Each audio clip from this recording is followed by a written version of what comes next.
రాష్ట్రంలో ఈరోజు తెలంగాణ రాష్ట్రంలో ఒక బడుగు బలహీన వర్గాలకు సంబంధించినటువంటి బిడ్డ, ఒక నిరుపేద కుటుంబానికి చెందినటువంటి బిడ్డ పీడిత వర్గాల నుంచి ఉన్నత చదువులు చదువుకొని ఈరోజు ఒక స్థాయికి వెళ్ళి ఒక యూట్యూబ్ ఛానల్ ద్వారా తన నమ్మిన సిద్ధాంతం కోసం తన ఏదైతే సిద్ధాంతం నమ్మిండో ఆ సిద్ధాంతం కోసం పనిచేస్తున్నటువంటి ఒక బిడ్డ కులం పేరు ఏనాడు చెప్పుకోకుండా, కులం గురించి ఏనాడు మాట్లాడకుండా ఆయన నమ్మిన సిద్ధాంతం కోసం ప్రాణం ఇవ్వడానికి కూడా సిద్ధంగా ఉండి అనేక సందర్భాలలో కూడా హిందుత్వం కోసం కానీ హిందువుల కోసం కానీ అదేవిధంగా బయట దేశాలలో మన భారతదేశం ఉనికిని కానీ మన భారతదేశ ప్రస్థానాన్ని కానీ అనేక సందర్భాల్లో ఉద్యోగ విషయాల్లో ఎంప్లాయ్మెంట్ విషయంలో కావచ్చు, అదేవిధంగా ఇక్కడ జరుగుతున్నటువంటి చాలా విషయాల మీద స్పందించినటువంటి బిడ్డ ఈరోజు దారమోని గిరీష్ ముదిరాజ్ గారు. ఈరోజు నేను పాత్రికేయ మిత్రులకు నేను చెప్తా ఉన్నా, పేద కుటుంబంలో పుట్టినటువంటి పిల్లలు ఈరోజు జర్నలిస్టులు కావద్దా? పేద కుటుంబంలో పుట్టినటువంటి వాళ్ళు యూట్యూబ్ ఛానల్ పెట్టద్దా? పేద కుటుంబంలో పుట్టినటువంటి వాడు ఇలా హెలికాప్టర్లు ఎక్కద్దా? పేద కుటుంబంలో పుట్టినటువంటి వాడు ఇవాళ వాక్ స్వాతంత్రం హక్కు లేదా? ఇలా ఇండియన్ కాన్స్టిట్యూషన్ ప్రకారం ఈరోజు ఆర్టికల్ 19 ప్రకారం ఈరోజు ఎక్కడైనా సరే భావ ప్రకటనలో స్వేచ్ఛ హక్కు ఈరోజు భారత రాజ్యాంగం బాబాసాహెబ్ అంబేద్కర్ గారు కల్పించలేరా? ఈరోజు ఫండమెంటల్ రైట్స్లో ఈరోజు సమానత్వ హక్కు, స్వేచ్ఛ హక్కు, ప్రాథమిక హక్కులలో ఈరోజు బాబాసాహెబ్ అంబేద్కర్ గారు కల్పించడం జరిగింది కదా. ఈరోజు దారమోని గిరీష్ గారు వాస్తవానికి ఈరోజు ప్రశ్నించేటటువంటి వాళ్ళని ఈరోజు ఈ సమాజంలో నిజమైనటువంటి జర్నలిస్టులు అనే విషయాన్ని ఈ వేదిక ద్వారా నేను చెప్తా ఉన్నా. అవును, జర్నలిస్టులు ఎక్కడ తప్పు ఉంటే అక్కడ బరాబరా తప్పును ప్రశ్నించేటటువంటి నీతి నిజాయితీ కలిగినటువంటి బిడ్డలు ఈ రాష్ట్రంలో ఎవరైనా ఉన్నారంటే అది జర్నలిస్టులు అన్న విషయాన్ని మరొకసారి మనం గుర్తుపెట్టుకోవాల్సిన అవసరం ఉన్నది.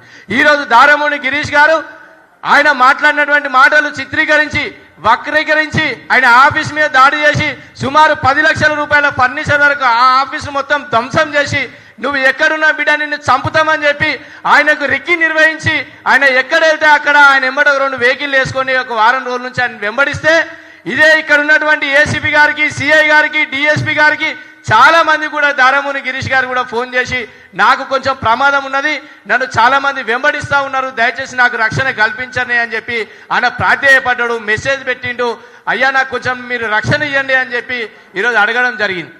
ఈరోజు వీళ్ళు మాట్లాడుతూ ఉన్నారు, ఈరోజు రక్షణ కల్పించమని ఒక బిడ్డ అడుగుతూ ఉంటే ఈ తెలంగాణ రాష్ట్రంలో అడుగుతూ ఉంటే ఈరోజు ఆ బిడ్డకు రక్షణ లేకపోగా ఆ బిడ్డ ఇంటికి వచ్చి రాత్రి 11 గంటలకు పిల్లలతోని ఇంటికి వచ్చి భోజనం చేసి పడుకున్న సమయానికి మీరు ఒక్కసారి ఆలోచించండి, ఒక 50 మంది మహిళలు 50 మంది పురుషులు ఒక ఇంటి మీదకి ఈరోజు 3 బెడ్రూమ్ ఒక ఇంటి మీదకి అపార్ట్మెంట్లలో అనేకమైనటువంటి కల్చర్, హిందువులు ఉంటారు, ముస్లింలు ఉంటారు, ఈరోజు సిక్కులు ఉంటారు, జైనులు ఉంటారు, ఈరోజు పంజాబీలు ఉంటారు, అట్లాంటి గ్రేటర్ ఒక అపార్ట్మెంట్ లోపల అనేక మంది కుటుంబాలు నివసిస్తాయి. అలాంటి అపార్ట్మెంట్ల లోపలికి 100 మంది పైగా చొరబడి ఫస్ట్ మహిళలతోని డోర్ కొట్టించి వాళ్ళ తల్లిని పిడిగుద్దులు గుద్ది, ఒక మహిళని పిడిగుద్దులు గుద్ది, వాళ్ళ బిడ్డను పిడిగుద్దులు గుద్ది దారమోని గిరీష్ మర్మంగా వాళ్ళ మీద కూడా ఈరోజు దాడి చేయడం జరిగింది, పండబెట్టి తొక్కడం జరిగింది. ఓ పండబెట్టి తొక్కడమే కాదు, మేము కరీంనగర్ నుంచి వచ్చిన బిడ్డని సంగతి చెప్తామని చెప్పి కళ్ళల్లో కళ్ళు పెట్టి భాషా సినిమా లెక్క కళ్ళలో కళ్ళు పెట్టి ఈరోజు దారమోని గిరీష్ని ఈరోజు భయపెట్టించడం జరిగింది. నువ్వు కరీంనగర్ నుంచి వస్తే కరీంనగర్లో మా బిడ్డలు ఉన్నారు, నువ్వు కామారెడ్డి కలిస్తే కామారెడ్డిలో మా బిడ్డలు ఉన్నారు, ఇలా 50 లక్షల మంది ముదిరాజులు ఉన్నాం ఈ రాష్ట్రంలో. దారమోని గిరీష్ అనే వ్యక్తి ఏ రోజు ముదిరాజు అని చెప్పుకోకపోయినా ఈరోజు మా బిడ్డకి ఈరోజు అవమానం జరిగి అపార్ట్మెంట్ లోపల బట్టలు విప్పి ఈరోజు ఆయనకు చెప్పుల దండ మెడలేసి ఆ చెప్పుల దండతోని ఈరోజు 2025 సంవత్సరం ఇది తెలంగాణ రాష్ట్రంలో ఒక బలహీన వర్గాల బిడ్డకు చెప్పుల దండేసి ఆ చెప్పుల దండతోనే అపార్ట్మెంట్ నుంచి గల్ల పట్టుకొని కిందికి వచ్చి వాళ్ళ భార్యను కొట్టి పిల్లలను కొట్టి భయభ్రాంతులకు గురి చేసి నిన్ను చంపుతాం బిడ్డ అని చెప్పి ఈరోజు దారమోని గిరీష్ను అతి దారుణంగా, మీరు వీడియోలు కూడా చూసిరు, అతి దారుణంగా ఈరోజు దారమోని గిరీష్ ముదిరాజ్ గారిని అతి దారుణంగా ఈరోజు చేయడం జరిగింది. నేను అడుగుతా ఉన్నా, ఈ సమాజంలో ఇది పాకిస్తానా, ఆఫ్ఘనిస్తానా, ఈరోజు లిబియానా, ఇది ఏ దేశంలో ఉన్నాం? ఈరోజు ఇట్లా ఒక జర్నలిస్ట్ మీద దాడి చేస్తే సభ్య సమాజం ఈరోజు తలదించుకుంటే ఎంత సిగ్గుచోటో ఒక్కసారి మీరు అర్థం చేసుకోండి. ఇప్పటి వరకు 100 మంది ఈరోజు ఇంటి మీద దాడి చేసిన వీడియోస్ ఉన్నాయి, విజువల్స్ ఉన్నాయి, వాళ్ళ పేర్లు ఉన్నాయి. 100 మందిలో 50 మందిని కూడా అరెస్ట్ చేయకుండా దాడి చేసినటువంటి వాళ్ళని పక్కకు పెట్టి ఎన్నికకెళ్ళి వచ్చినోని వాళ్ళని ఒక 5-6 అరెస్ట్ చేసి మేము వాళ్ళని అరెస్ట్ చేసినామని చెప్పి వీళ్ళంతా కపట నాటకం ఆడుతూ ఉన్నారు.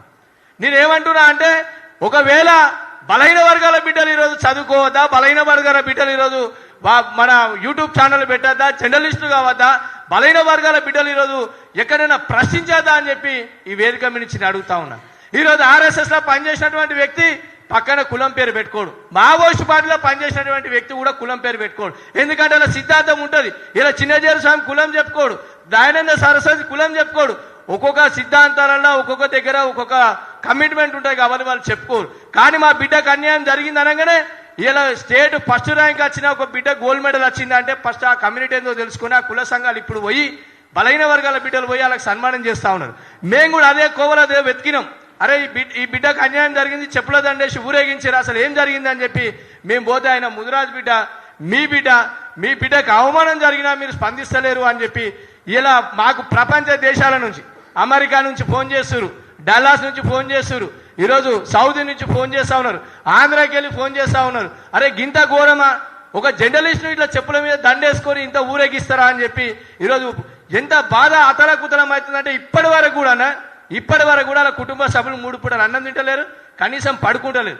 దారముని గిరీష్ గారి దగ్గరికి మేము వెళ్ళి కలిసినప్పుడు ఆయన ఒక మాట చెప్పింది, అన్న నన్ను చంపేసినా సరే నేను హిందుత్వం కోసం చావడానికైనా రెడీ ఉన్నా, కానీ నా కుటుంబ సభ్యుల ముంగట, నా 2 పిల్లల ముంగట, 5 సంవత్సరాల పిల్ల పాప ముంగట, ఇలా 10 సంవత్సరాల పాప ముంగట, నా తండ్రి హైకోర్టు రిజిస్ట్రార్గా రిటైర్మెంట్ అయిండు, నా తండ్రి ముంగట, నా భార్య ముంగట, నా చెల్లె ముంగట నన్ను బట్టలు ఇప్పేసి నా ఇంట్లో బట్టలు ఇప్పేసి కింద పండుకోబెట్టి వాళ్ళందరి ముంగట తొక్కుతా ఉంటే నేను చాలా అరిచినన్నా, నాకు చాలా ఇబ్బంది కలిగింది. నేను బాత్రూంలో వెళ్ళి డోర్ పెట్టుకుంటే కూడా బాత్రూమ్ డోర్ను బద్దలు కొట్టి బయటకు వచ్చి బిడ్డని సంగతి చెప్తాం అనేసాను. నేను అడుగుతా ఉన్నా, ఈ రాష్ట్రంలో ఇలా పేద వర్గాల బిడ్డలు ఈరోజు జర్నలిస్టులు కావద్దా? ఇలా మేము ప్రశ్నించేద్దా? ఇలా 55 లక్షల మంది జనాభా ఉన్నది, మేము ఇలా ఒట్టి అవలగాలమా అని చెప్పి నేను అడుగుతా ఉన్నా. నేను దయచేసి చెప్తా ఉన్నా, మీరు చర్య చేస్తే మేము కూడా ప్రతి చర్య చేయడానికి కూడా మేము సిద్ధంగా ఉన్నాం. మేము ఇప్పుడు కూడా మా లీగల్ అడ్వైస్ నిన్న మా డాక్టర్ ఆర్ వినోద్ కుమార్ అని హైకోర్టు అడ్వకేట్ కూడా టీజీపీ గారిని కలిసి రిప్రజెంటేషన్ కూడా ఇవ్వడం జరిగింది. నేను ఎందుకు అంటున్నానంటే ఈరోజు మమ్మల్ని చంపడానికి ఇలా గిరీష్ దారామునికి ప్రాణానికి ఇలా అపాయం ఉన్నదండి. ఖచ్చితంగా ఆయనకు ప్రభుత్వం వెంటనే చర్య తీసుకొని ఆయనకు భద్రత కల్పించాలి. ఈరోజు ఎవరైతే అతని ఇంటి మీద దాడి చేసిన ప్రతి వాళ్ళని ఈరోజు పట్టుకొని అసలు వాళ్ళు ఎందుకు దాడి చేసిరు, ఏ రకంగా దాడి చేశారని ఇప్పటి వరకు వాళ్ళు వివరణిస్తలేరు. వాళ్ళు చాలా మంది అంటున్నారు బండి సంజయ్ పేరు చెప్పి వాళ్ళు కొట్టిరు అని వాళ్ళ కుటుంబ సభ్యులు చెప్తా ఉన్నారు. బండి సంజయ్ గారు మనసులో మేము కరీంనగర్కి వచ్చిన బిడ్డ నీ సంగతి చెప్తాం, నిన్ను చంపుతాము, నువ్వు ఈ ఇంట్లోకించి నువ్వు బయటకు రేపు పొద్దునా సరే పొద్దున కూడా కొడతామని చెప్పి ఇట్లా ఇష్టం ఉన్నట్టు బండి సంజయ్ గారి పేరు చెప్పి వాళ్ళు కొట్టడం జరిగింది. నేను అందుకే బండి సంజయ్ గారు కూడా చెప్తా ఉన్నా, అన్న మేము ముదిరాళ్ళము బిగ్గెస్ట్ కమ్యూనిటీ తెలంగాణ, ఇలా మేము ముదిరాళ్ళము, మా కరీంనగర్లో ముదిరాజ్ బిడ్డలు ఉన్నారు, ఎక్కడ పోయినా మా ముదిరాజ్ బిడ్డలు ఉన్నారు, నీ పేరు చెప్పి వాళ్ళు కొట్టిరు, దానికి బండి సంజయ్ అయినా కూడా స్పందించాలి. నాకు ఆ ఘటనకు ఎలాంటి సంబంధం లేదు, నేను మంత్రిగా ఉన్నా కాబట్టి దాని మీద పూర్తిగా ప్రభుత్వానితో మాట్లాడి ఇక్కడ గవర్నర్తో మాట్లాడతావా, సీఎంతో మాట్లాడతావా, మాట్లాడి దుండగులను వెంటనే అరెస్ట్ చేయాలి, వాళ్ళకి నాన్ బెయిలబుల్ కేసులు పెట్టాలని చెప్పి మేము ప్రధానంగా డిమాండ్ చేస్తా ఉన్నాం. అదేవిధంగా అతను కొట్టడం కాకుండా కూడా పాపం దారముని గిరీష్ ముదిరాజ్ గారి తల్లి యొక్క మెడల నుంచి కూడా ఈరోజు బంగారం కూడా పోయిందని చెప్పి వాళ్ళు చెప్తా ఉన్నారు. ఈరోజు ఈ విధంగా ఈరోజు వాళ్ళు చాలా మంది కూడా మద్యం సేవించి తర్వాత గంజాయి సేవించి వచ్చి కూడా వాళ్ళు ఇష్టం ఉన్నట్టు మాట్లాడుతున్నారని కూడా ఈరోజు చెప్తా ఉన్నారు. అందుకే నేను ఏమంటున్నా అంటే ఈరోజు మా గిరీష్కు జరగచ్చు, రేపు ఇంకో అన్నకు జరగచ్చు, దయచేసి ఇట్లా రెచ్చగొట్టేటువంటి ప్రకటనలు చేసి ఈరోజు సమాజంలో ఈరోజు మమ్మల్ని హవవేలన చేస్తున్నటువంటి వ్యక్తులను మేము గుర్తించినాం. ఖచ్చితంగా మేము మా భవిష్యత్ కార్యాచరణ కూడా ఉంటుంది. ఖచ్చితంగా మేము ఎక్కడి వరకైనా వెళ్తాం. మా పెద్దలు, మా లీగల్ అడ్వైజర్ గారు వినోద్ గారు కానీ అదేవిధంగా ఇంకా చాలా మంది కూడా నాయకులు ఉన్నారు, వాళ్ళందరి సమక్షంలో కూడా రేపు ఎల్లుండో మేము గవర్నర్ గారిని కూడా కలుస్తాం, అదేవిధంగా డీజీపీ గారిని కూడా కలుస్తాం. ఆ బిడ్డకు జరిగినటువంటి సోషల్ మీడియాలో ఆ బిడ్డను చెప్పులు తీసుకొని కొట్టుకుంటూ వస్తే ఎక్కడనో ఇది వేరే నార్త్ ఇండియాలో జరిగిందా అన్నట్టు, ఎక్కడనో పాకిస్తాన్లోనో ఆఫ్ఘనిస్తాన్లో జరిగిందా, ఇది ఎక్కడ జరిగిందా అన్న కాన్సెప్ట్ వచ్చింది. కనీసము ఈ రాష్ట్ర ప్రభుత్వం అక్కడ ఉన్నటువంటి వాళ్ళు కూడా స్పందించి భవిష్యత్తులో కూడా మా కార్యాచరణ ఉంటుంది. మళ్ళీ కూడా మేము ప్రెస్ మీట్ ద్వారా చెప్తాం, గిరీష్ ముదిరాజ్ గారికి ఇప్పుడు ప్రాణభయం ఉన్నదన్న, ఆయనను పొద్దున కూడా మెసేజ్ పెట్టిరట, అన్న నేను ఎట్టి పరిస్థితుల్లో వదిలే ప్రసక్తి లేదు, చంపేస్తామని అంటారు. ఇప్పుడు గిరీష్ ముదిరాజ్ గారికి ఏమైనా జరిగితే ఎవరు దానికి రక్షణ? తెలంగాణలో ఇలా గిరీష్ ముందురాజుకు రక్షణ ఏంది? అందుకే దయచేసి నేను పాత్రికేయ మిత్రుల ద్వారా నేను విజ్ఞప్తి చేస్తా ఉన్నా, దయచేసి ఆ బిడ్డ కూడా మీరు సంపూర్ణంగా మద్దతు తెలపాలని చెప్పి మరొకసారి మీకు రిక్వెస్ట్ చేస్తా ఉన్నాను.